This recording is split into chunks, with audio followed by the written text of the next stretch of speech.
लगभग 100 दिन का देहरादून में रहेगा, जो विस्तृत धर्म का ज्ञान पूरे समाज को देने का काम करेंगे। और 3 दिवसीय इसी कड़ी में एक कार्यक्रम 16, 17, 18 को हमारा हिंदू नेशनल इंटर कॉलेज में बड़ा आयोजन होगा, जिसमें माता जी का 18 तारीख को दीक्षा दिवस जिसमें 2000 लोगों के पहुंचने की लगभग संभावना है।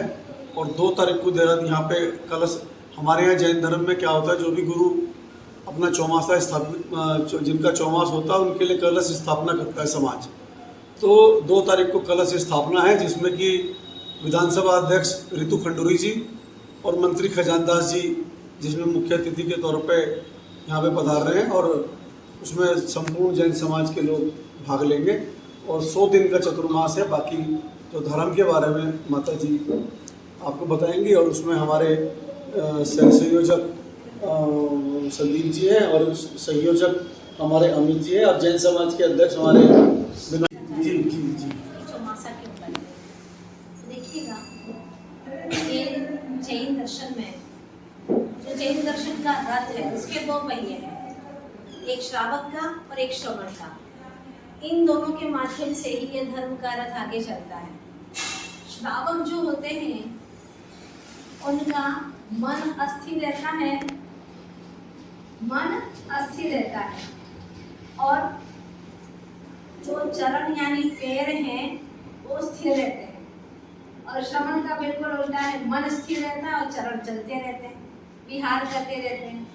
तो चातुर्मास के दरमियान श्रवण भी स्थिर हो जाते हैं, उनके चरण भी स्थिर हो जाते हैं। मन तो स्थिर है ही, लेकिन चरण भी स्थिर हो जाते हैं। उसके माध्यम से श्रावकों को धर्म लाभ मिलता है। इस काल को हम लोग वर्षा योग कहते हैं। वर्षा यानी बरसना और योग यानी जुड़ना। गुरु की वाणी का बरसना और लोगों का धर्म से जुड़ना, ये दोनों काम चतुर्मास में होते हैं। इसको चौमासा कहते हैं, अर्थात चारों तरफ यानी चारों तरफ मास यानी जीव ही जीव उत्पन्न हो जाते हैं। बारिश गिरती है, अपन देखते छोटे छोटे जीव हर जगह से उत्पन्न हो जाते हैं। इन जीवों की रक्षा हो, इसके लिए हम 4 महीने एक जगह पर रुक जाते हैं। और इस 4 महीने एक जगह पर रुकने से बहुत कुछ श्रावकों को लाभ मिलता है, क्योंकि चातुर्मास में अधिकांश श्रावकों को भी कुछ अपना बिजनेस नहीं होता है। अधिकांश पर्व और त्योहार के दिन होते हैं, चाहे हिंदू हो चाहे जैन धर्म हो, सभी लोगों में। तो इन दिनों में लोग थोड़े से निवृत्त हो जाते हैं अपने काम से भी, तो धर्म कार्य में उनका मन भी लगता है। और जब धर्म कार्य में मन लगता है तो उनको चातुर्मास में 4 प्रकार की शुद्धि हो जाती है। नंबर 1 व्यवहार शुद्धि, नंबर 2 आचरण की शुद्धि, आचार शुद्धि, नंबर 3 विचारों की शुद्धि। और जब विचारों में शुद्धि आती है तो चौथे नंबर पर आत्म शुद्धि हो जाती है, जो हम सबका लक्ष्य है, बहिर यात्रा छोड़ करके अंतर यात्रा करना। तो चातुर्मास के दरमियान सभी लोगों को बहुत उपलब्धियां होती हैं। जो अपने जीवन का रूपांतरण कभी नहीं हो पाता, वह 4 महीने सत्संग में आकर के हो जाता है। तो हमारी भारतीय संस्कृति में सत्संग का बहुत महत्व है ना। जैसे चावल अगर कुमकुम का सत्संग करता है तो माथे पर चढ़ जाता है, कुमकुम का तिलक होता है, फिर चावल लगा देते हैं। अगर वही चावल दाल का संग करे, दाल का, तो वो खिचड़ी बन जाता है, पेट में जाकर के मल का रूप धारण कर लेता है। तो हमारी भारतीय संस्कृति भी यही कहती है कि तुम क्या हो ये महत्वपूर्ण नहीं है, तुम किसके सत्संग में हो ये महत्वपूर्ण है। तो ये चातुर्मास सत्संग का बहुत अच्छा अवसर है। जैसे आप अभी यहाँ थोड़ी सी देर सत्संग में आए, आपके भावों में कुछ परिवर्तन आता है ना, आता है कि नहीं आता है? जब धर्म की चर्चा सुनते हैं तो भावों में परिवर्तन आता ही आता है।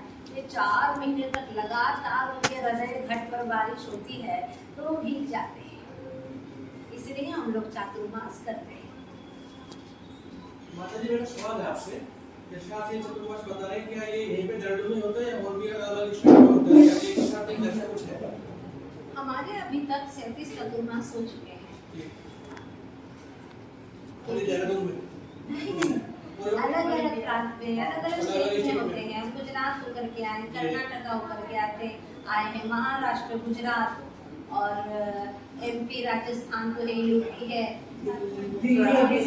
पिछली बार दिल्ली में चातुर्मास करके आए हैं, मांडवा में, कई स्टेट में कर करके आए हैं। अभी उत्तराखंड की बारी है। मैं जो अभी तक समझ रहा था कि चातुर्मास का मतलब कि 4 महीने के लिए कोई विशिष्ट प्रयोग है, लेकिन आपने जो अभी बताया कि उस मास का शब्द है जीव जंतुओं से। हाँ,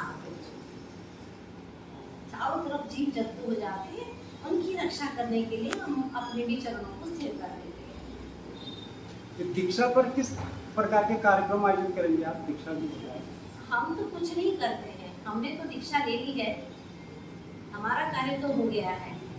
लेकिन जो श्रावक लोग हैं दीक्षा नहीं ले पाते हैं, तो जिन्होंने दीक्षा ली है उसका उत्सव मनाते हैं ताकि उनके भी भाव हो जाए। तो क्या वहाँ नए लोगों को दीक्षा भी दी जाएगी? नहीं, दीक्षा तो हमारे गुरु ही देते हैं। ये सभी लोग दीक्षा के समय पर जो भी प्रक्रिया हुई थी उसकी अनुमोदना करते हैं, भावना भाते हैं, उत्सव मनाते हैं, क्योंकि श्रेष्ठतम कार्य मुक्ति का ये राजमार्ग है दीक्षा, जिसमें दीन यानी दीनता का शालन हो जाता है। दीनता समाप्त करके सिंह वृत्ति, पराक्रम वृत्ति को अपनाते हैं। और ये दिगंबरों की साधुचर्या बहुत कठिन हुआ करती है। दीक्षा के बाद में हम लोग पैदल ही चलते हैं। अभी तक लगभग हमने 70,000 किलोमीटर बिहार कर दिया है पैदल।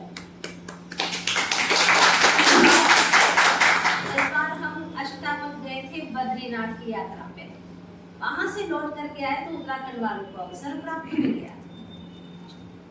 माताजी, आत्मिक शुद्धि के लिए आप श्रावकों को क्या संदेश देंगे?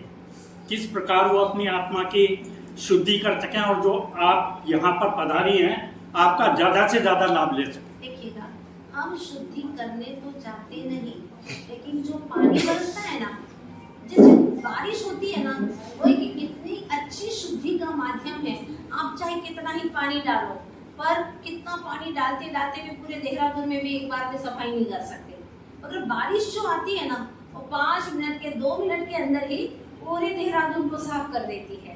तो ऐसी ही या जो प्रभु की वाणी है, जो हम लेकर के आए हैं गुरुओं के माध्यम से, वो वाणी के माध्यम से मैं तो 4 महीना की बात तो बहुत दूर है, लेकिन अभी 5-6 दिन में मैंने देखा यहाँ के लोगों में काफी और भारी परिवर्तन दिख रहा है मुझे।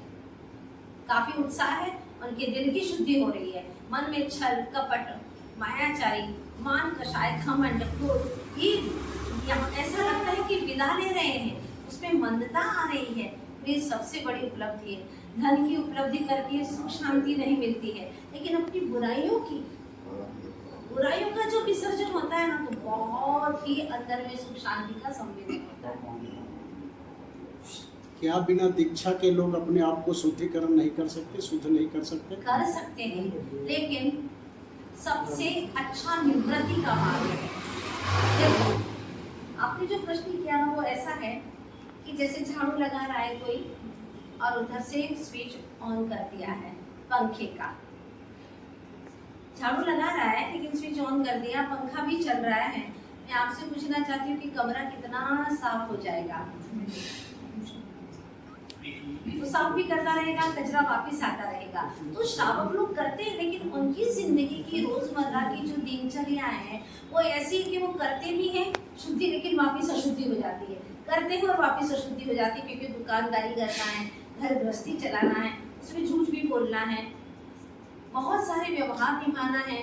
लेकिन हम लोगों की जिंदगी में क्या टोटल निवृत्ति है। प्रभु परमात्मा हमारी दुनिया में बस इतना ही है।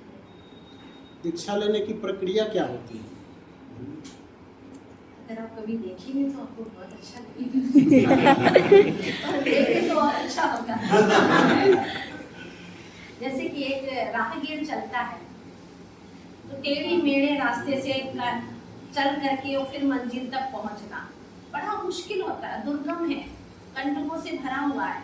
लेकिन दीक्षा का जो रास्ता है वो राजमार्ग है, स्ट्रेट वे, पहुंचने में सुविधा है, आसानी है, स्मूथली पहुंच जाता है। तो ये दीक्षा का मतलब ये कि सारे जो बाहर के विकार हैं उसको हटा देना, जब ये हट जाते हैं तो परमात्मा से मिलन बहुत आसान हो जाता है। जब तक घर में रहेंगे, परिवार में रहेंगे तो सबका ध्यान भी रखना पड़ेगा, सबके विकल्प भी रहेंगे। लेकिन जब सब दिल से, मन से, चेतना से छोड़ दिया है, अब इतने विकल्प हमारे दूर हो गए। जितने आप पाप को छोड़ेंगे, दिल आपका पवित्र होगा, मन पवित्र होगा और भगवान को भजने का आसान तरीका हो जाएगा। बस यही है दिशा। माता जी, आज विश्व में हर जगह युद्ध की स्थिति बनी हुई है और हो भी रहे हैं। भगवान महावीर का संदेश है जियो और जीने दो। तो आप क्या संदेश देना चाहेंगी जिससे पूरे विश्व में शांति मैं स्थापित? संदेश क्या दूं, भगवान महावीर स्वामी पहले ही दे चुके हैं। अगर इंसान खुद अच्छे से जीता और औरों को जीने देता तो ये युद्ध की अवस्था ही नहीं आती। लेकिन इंसान खुद चैन से जीना चाहता है, ना औरों को जीने देता है। इतना इगोइस्ट हो गया, इतना अहमवादी हो गया, इतना अहंकार आ गया कि वहाँ मैं और मेरे को ही व्यवस्थित करना चाहता है। जबकि भगवान महावीर स्वामी कहते हैं कि इन सबको छोड़ करके हम में आ जाओ, मैं में नहीं, हम में आ जाओ।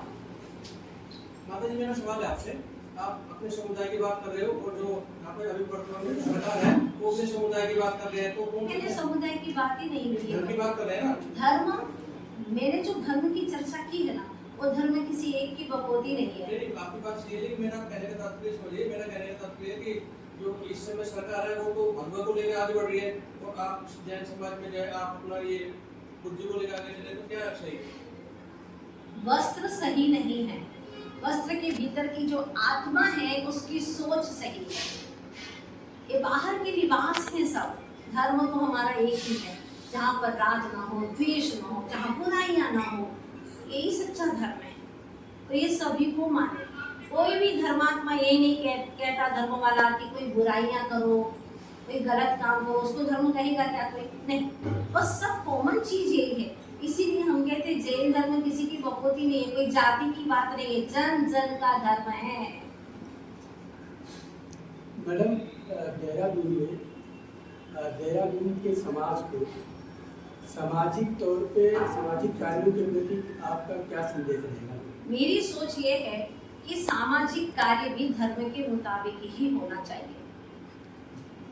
सामाजिक कार्य भी करो, उसमें भी धर्म का कुछ होना चाहिए। जैसे राजनीति में धर्म होता है, राजनीति प्लस धर्म बराबर रामायण बन जाती है। राजनीति माइनस धर्म है तो महाभारत बच जाता है। तो हम जो भी लोगों को भी ये सामाजिक कार्य भी करते, इवन भोजन करते हैं, चलते हैं, उठते हैं, बैठते हैं, इन सब कार्यों में धर्म इंक्लूड होना चाहिए। और जिसकी जिंदगी में धर्म इंक्लूड है वो बेहतरीन जीवन जीता है गृहस्थ में रह करके। माता जी, आजकल जो नए बच्चे हैं वो लहसुन और प्याज के उस सेवन की ओर भी जा रहे हैं। इस दिशा में आपका क्या प्रयास? आप लहसुन और प्याज की बात करते हैं, वो तो आजकल क्या नहीं खा रहे, जो हमारे हिंदू संस्कृति में भी नहीं है, जो हमारी देश संस्कृति में नहीं, वो भी खाने जा रहे हैं। इसका मतलब ये है कि उनको बचपन से संस्कार नहीं मिले, उनको ये बताया ही नहीं गया कि बेटा क्या खाना चाहिए, क्या नहीं खाना चाहिए। और उनको बताने वाले भी खुद खा रहे हैं तो वो कैसे समझाएंगे? जिस पेड़ की जड़ों में ही विष घुला हुआ है वहाँ फल मीठे कैसे आएंगे? माता जी, कलश स्थापना दिवस का क्या अर्थ है, थोड़ा इसका प्रकाश डालें। कलश स्थापना का मतलब ये है कि ये सब लोग उत्सुक है चातुर्मास करने के लिए भी और कराने के लिए भी। कलश स्थापना एक संकल्प का प्रतीक है कि हमने कलश स्थापना कर ली है, मतलब आप 4 महीने तक यहाँ पर रहेंगे और हम उसका धर्म लाभ करेंगे।